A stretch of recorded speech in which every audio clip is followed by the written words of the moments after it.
We are living in a world, okay, that is obsessed with debt. It's actually crazy how much debt that we are expected to take out, and we're just apparently expected to live in debt until the day we die. Okay, I'm serious. And so you can't take out debt until you turn 18, but the moment you turn 18, they don't waste any time telling you to take out debt, right?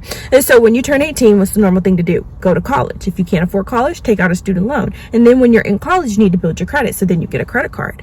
Then after you graduate college, then you want a nice car, that's an auto loan. Then after you get a car, a couple years later, you're going to want a nice house, that's a mortgage.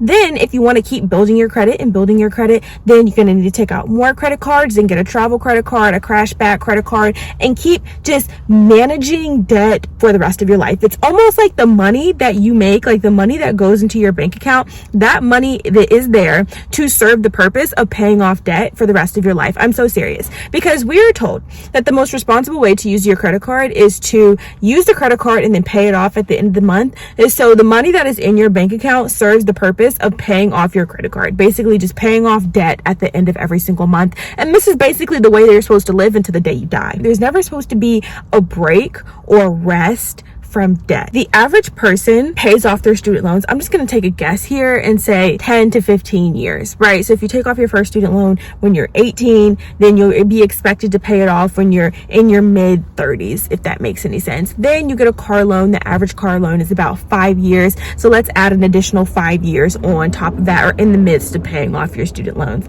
Then, which really gets me, is the mortgage. Now, I understand that mortgages are a little bit different, because mortgages are, that's good debt is what they say, and I believe it. It's real estate. It's, you know, an investment, equity. I would be lying if I told you that I knew what the word equity meant in real estate terms, but it's an investment, but it's a 30-year long investment. And so if you purchase your first home when you're 30 years old, you're going to be paying that off until you're 60 years old. God forbid anything goes wrong and you miss a payment. It's like I was in the furniture store, right? I was looking for furniture, and I don't know if you've been in a furniture store recently, but when you go inside and you walk around on all the tables for the pricing of the furniture, it's not even like the actual price of the furniture. It says $12 a month. If you want to see what the actual price of the furniture is, you have to look at the fine print.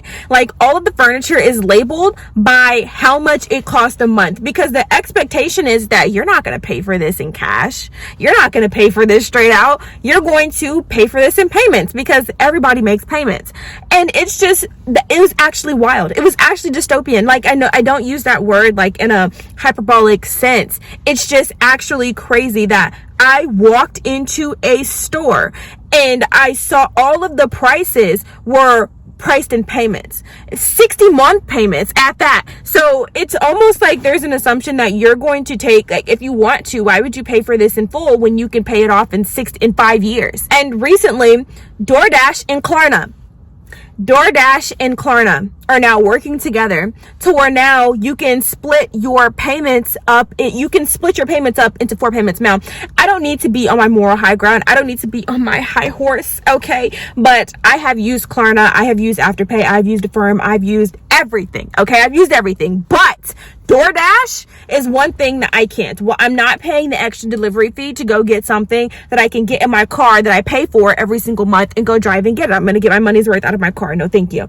And so it's just the insane, like, people are saying that it's a recession indicator. I don't know if it's a recession indicator. It's just the fact that we just want to consume so much to the point where we're no longer paying for things in full, because we just want so much stuff. And it's getting ridiculous that this world, or maybe it's just this country, we're obsessed with debt.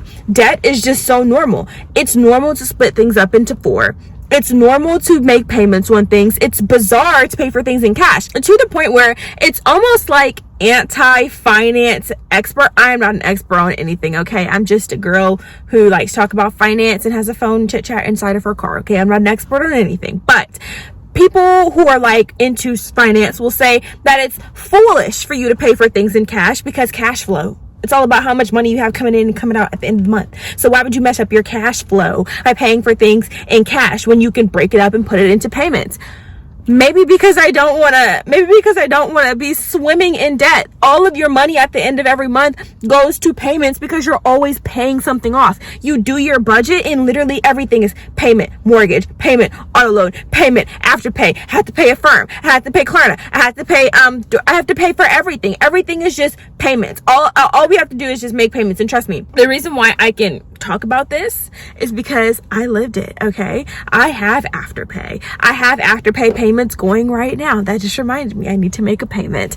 I have used Affirm. I have had multiple credit cards. I currently have an auto loan, so I'm familiar. I have a student loan, so I'm definitely familiar with debt payments. And I came to the realization that literally all my money goes to payments. Like if I ever take a pause, and because I've been, going through unemployment, I took a pause and I basically could only make payments on mandatory bills, like my rent, my car note, of course, rent, car note. What else is mandatory besides those two things? I think mandatory goes by definition. Oh, I got to keep the lights on and food and gas and stuff like that. But if I only had to pay these things, I'd have a lot more money left over at the end of the month, if I didn't have to make all of these payments. It's a payment culture. Oh my God, did I just make that up? Payment culture. We have to stop this.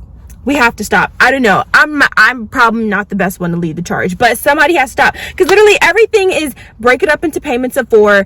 Everything is about payments, and paying for things in cash is honestly like a flex. Like you went shopping and you didn't use Afterpay. That's a flex. You know what I mean? You bought your car cash. My next car, I'm buying it cash. I'm flexing on everybody with my no car payments. I don't care. I'm not doing this again. My next car will be paid for in cash. My house, I'll probably have a mortgage, but as far as everything else, I'm paying for it in cash, because we're swimming in debt. It's like there's just no way around it, to the point where an auto loan isn't even recognized as like debt. Like, oh, it's like when people are doing, like, when people ask like how much debt do you have, and you say like, oh, I have $15,000, I have $15,000, I have $20,000. Nobody takes their auto loan into consideration when they're talking about how much debt they have. And it's going to get to a point where people are going to start talking about how much credit card debt they have, because just having credit card debt is just so normalized, because we live in a world that is obsessed with debt. It's not like we're going to find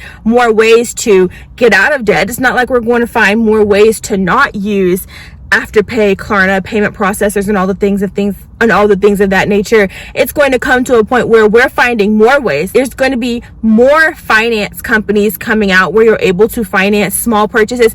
I give it a couple years, give it 3 years, you will be able to use Afterpay at the grocery store. They're going to come out with a way for you to use Afterpay, Klarna, or some type of finance company at the grocery store. I'm so serious. When you go to the grocery store, there's going to be a sign that says now accepting in-store Afterpay, now accepting in-store Klarna. I'm so serious. Give it 2-3 years. We're going to be financing our groceries. We're going to be financing our gas. Like everything is going to be financed in a couple of years. And I understand hard times. Okay, everybody falls on hard times. I fell on hard times. I'm no stranger to hard times. Like, I get it. But to just be a functioning adult with a job and not really having any real finance, I don't want to say real finance problems, but just being a functioning adult with a job. And every time you go to pay for something, it's just like, I used to think like this. Like, every time I go to pay for something, it's like, why would I pay for it in full when I can pay for it in 4 payments? And now that I've been through the ringer and back, it's the reason why you just pay for things in cash. So you just pay for it and you don't have to deal with it anymore. So you don't have to budget payments. I want to get to a point where I don't have to budget Afterpay payments every 2 weeks, when it's time for me to buy something.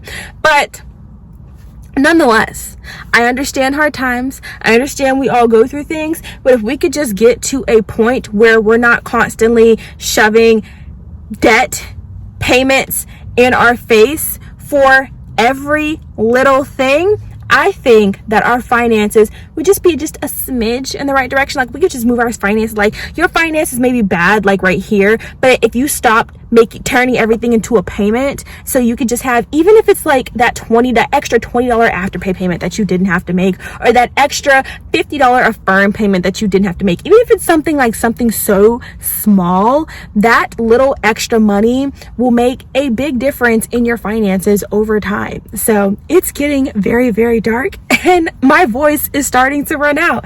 But those are my thoughts for today. And in the meantime, stay strong. Bye.